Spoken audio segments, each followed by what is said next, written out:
ದಿಶಾ, ಏನಾಯ್ತು? ಯಾಕೆ ನಡಕ್ತಾ ಇದ್ದೀರಾ? ಗೊತ್ತಿಲ್ಲ.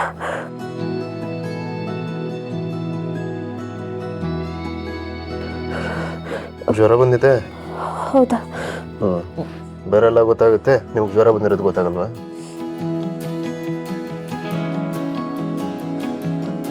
ತೊಳಿ. ಬೇಡ ಚಿರಾಗ್. ಬೇಡ ಅಂದರೆ ಜ್ವರ ಹೆಂಗೆ ಕಡಿಮೆ ಆಗುತ್ತೆ? ಆಮೇಲೆ ನಾಳೆ ಬೆಳಗ್ಗೆ ನನ್ನ ಪಕ್ಕದಲ್ಲೇ ಮಲಗಿದ್ರು ನನಗೆ ಜ್ವರ ಬಂದಿದೆ ಅಂತ ಕೂತಿದ್ರು ಚಿರಾಗ್ ನನ್ನ ಬಗ್ಗೆ ಕೇರೇ ಮಾಡಲಿಲ್ಲ ಅಂತ ಮನೆ ತುಂಬ ಡಂಗೂರ ಸಾರಿಸ್ಕೊಂಬರ್ತೀರ. ಇದೆಲ್ಲ ಬೇಡ, ಎದೇಳಿ ತಗೊಳ್ಳಿ. ಒಂದು ಸ್ವಲ್ಪ ಇಟ್ಕೋತೀರಾ? ಎದ್ದೇಳಕ್ಕೆ ಕಷ್ಟ ಆಗ್ತಿದೆ. ಇದೇ ನಿಜಾನ ಇಲ್ಲ ನಾಟಕ ಮಾಡ್ತಾಯಿದ್ದೀರಾ? ಹೆಣ್ಮಕ್ಳಿಗೆ ಮನ್ಸಿಗೆ ಬೇಜಾರಾಗಿದ್ದಾಗ ಆರಾಮಾಗಿದ್ದೀನಿ ಅಂತ ಸುಳ್ಳು ಹೇಳ್ತಾರೆ, ಆದರೆ ಮೈಗೆ ಜ್ವರ ಬಂದಿದ್ದಾಗ ಸುಳ್ಳು ಹೇಳಲ್ಲ. ಯಾಕೋ? ಏನಾಗೋಗುತ್ತೋ ಅಂತ ಭಯದಲ್ಲಿ. ಇದಕ್ಕೇನು ಕಡಿಮೆ ಇಲ್ಲ, ಎದೇಳಿ.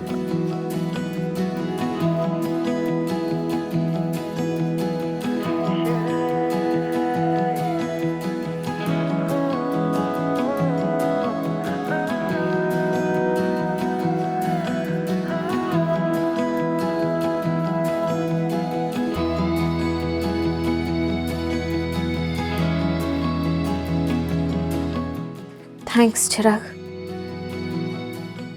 ಮಾನವೀಯತೆ ದೃಷ್ಟಿಯಿಂದ ಮಾಡಿದ್ದಷ್ಟೇ.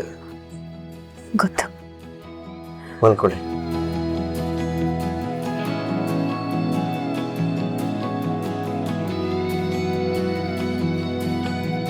ನಿಮ್ಮ ಹಿಂದೆ ಏನೋ ದೊಡ್ಡ ಸೀಕ್ರೆಟ್ ಇದೆ ಅಂತ ಗೊತ್ತಿದೆ.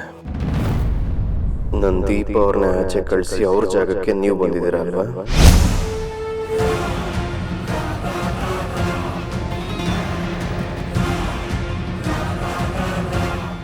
ಆದಷ್ಟು ಬೇಗ ದೀಪ ಅವ್ರನ್ನ ಹುಡುಕ್ತೀನಿ. ನಿಮ್ಮನ್ನ ಇಲ್ಲಿಂದ ಹೊರಗೆ ಕಳಿಸ್ತೀನಿ.